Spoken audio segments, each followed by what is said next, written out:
Hey y'all, this is Rodney Parker, and I'm a gear jamming, tire smoking, truck driving, honky tonkin', whiskey drinking son of a gun. And these are my views. These are my reasons. This is my show. Welcome to the Rodcast.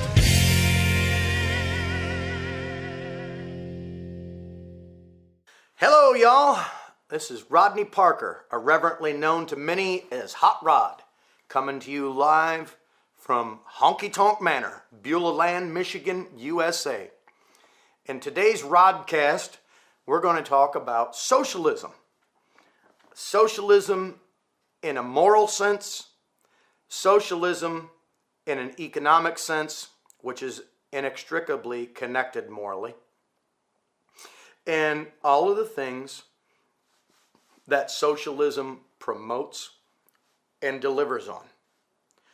Now, in the United States of America, this country came to be a nation governed by a Bill of Rights, and those rights to be not regulated, dictated, or otherwise by the government. It's just a kind of let me be scenario.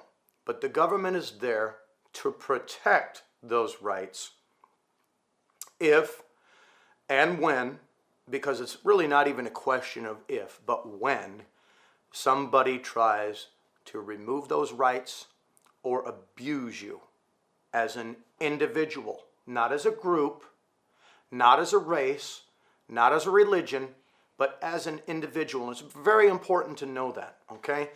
This country is built on individual rights. You can't say rights and not say individual, because there is no such thing as rights for a collective. It's only for the individual, okay? Rights cannot exist any other way, because if you are to protect a minority, if you are to say I'm for minority rights, there is no smaller minority on earth than the individual, okay? So socialism is about amassing all these people, grouping them all into one, and towards the same ends by the same means. Okay, so what does that mean to individuals? What that means to individuals is you can take your individualism and kiss it goodbye, because your means and your ends have just been removed from you. That means that you no longer have free will. You no longer have the right to a unique objective in life. You no longer have those rights. You are subject to the will and the whim of the state or the government, okay? So it's evil. Socialism is evil. Socialism is basically collectivism, okay? Collectivism is the blanket or the mothership for socialism, communism, and fascism or Nazism, okay? And so these are, the government knows best for the people, and the people must follow. And if you don't follow, and if you don't pay, you will be imprisoned, punished, or even worse, murdered or killed. So individualism is capitalism, and they cannot be separated. It is that man has a right to exist for himself, and that he has the right to achieve his own happiness by himself, for himself, and any means that he sees is necessary to achieve that without harming or infringing upon anybody else, okay?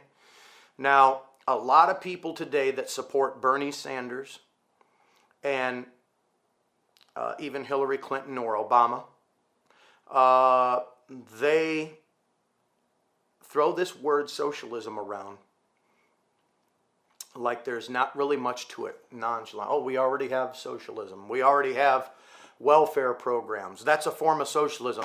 The roads, my roads, my roads. If it wasn't for socialism, we wouldn't have my roads, you know. The school bus, the schools. I got news for you, folks. America, for the first 100 years, never had socialism. Everything was run and created privately. The roads weren't created by government, okay? The roads are not a government invention, okay? The roads are the thought of an individual who said, instead of me crawling over these rocks and swerving around these trees to get from my cave that I sleep in to my cave which I bury my dead woolly mammoth carcass that I'm going to be eating on, instead of me climbing over all of these obstacles, I'm going to clear a path. So it was the mind of an individual, a single person who conceived that. And in doing so, they created a road. Now that goes with everything that you and I use, live in, wear, drive, whatever, okay? All creations of individuals, not by a government. A government isn't there's no such thing as a collective mind or a collective brain that thinks for everybody. There are only individuals with ideas. So when you see socialism, what you have to realize is that it's theft. It's theft on every level, from ideological levels to financial and economic levels, to property rights levels, to individual human rights levels. It's theft. Socialism is theft in every aspect, okay? And I see a lot of these people today that are espousing socialism and promoting socialism because of the Bernie Sanders movement. And they're openly talking about socialism. I got news for you. This is not a socialist country. It will never be a socialist country without a bloody fight. And I do mean a bloody fight. There's just not people that of a majority sense that are going, or even a minority sense that are going to lay down their individual ownership of themselves in favor of a massive collective that dominates every aspect of their life from cradle to grave. We're getting very close to it, I'll agree. There are socialist programs in the United States that are full-blown. But when you see these Sanders supporters, unless they're old-school ideologues, and where you might find those in force is in the college campuses. But the most of the movement for Sanders are younger people in their 20s, late 20s, maybe early 30s, okay? And the reason that is because in 1989 there was an event where the socialist mecca of the world, the Soviet Union, okay, the Union of Soviet Socialist Republic, fell apart, just like every other socialist movement has, okay? From Spain, nowadays we're seeing Spain and Greece and Portugal that are just catastrophically collapsing. The countries in the Nordic countries like Denmark and things of that nature, where the governments are able to rape and pillage the natural resources of the earth like the oil and natural gas in order to generate and maintain a very light economic status that keeps people fed and housed. But they're not achievers. They're not going to the moon. When did you see a rocket from Denmark or Switzerland headed to the moon, okay? It's not going to happen. It's not going to happen because these people are left under blanket coverage, and they're not encouraged as individuals to use their imagination and work hard and make things happen for themselves. Rather, they're encouraged to live as a thief under the auspice of theft. theft in every aspect, which is socialism. And I think that if a lot of people that support Sanders in those younger age groups had a talk with their great-grandparents, they would understand more better what socialism means and how destructive and evil that it is to individual rights and people's lives, and how it crawls into every aspect of your life. Every little nook and cranny and crevice, it's there waiting on you. And there's no escaping it. There's no escaping it. And so during the destruction of the Soviet Union, you had all of these industries that then sprang forth in Russia. And yeah, there's a lot of corruption in places, but guess what? It still existed. The Russian Mafia was still around when the Soviet Union was the Soviet Union.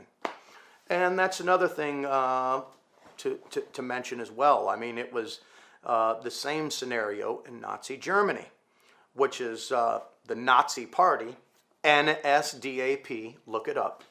It's the Nationalist Socialist Movement. And a lot of people like to say, well, that's fascism and it's far to the right. Well, nothing could be farther from the truth, okay? Fascism is as far left as you can get, because not only is it socialism where the government dominates every aspect of an individual's life, but it's the promotion or the promulgation of socialism in a military sense into the rest of the world, and utter dominance as the philosophy of that leftist movement known as Nazism or National Socialism. So it's very dangerous to see people talking about socialism in a nonchalant manner, or in an accepting manner.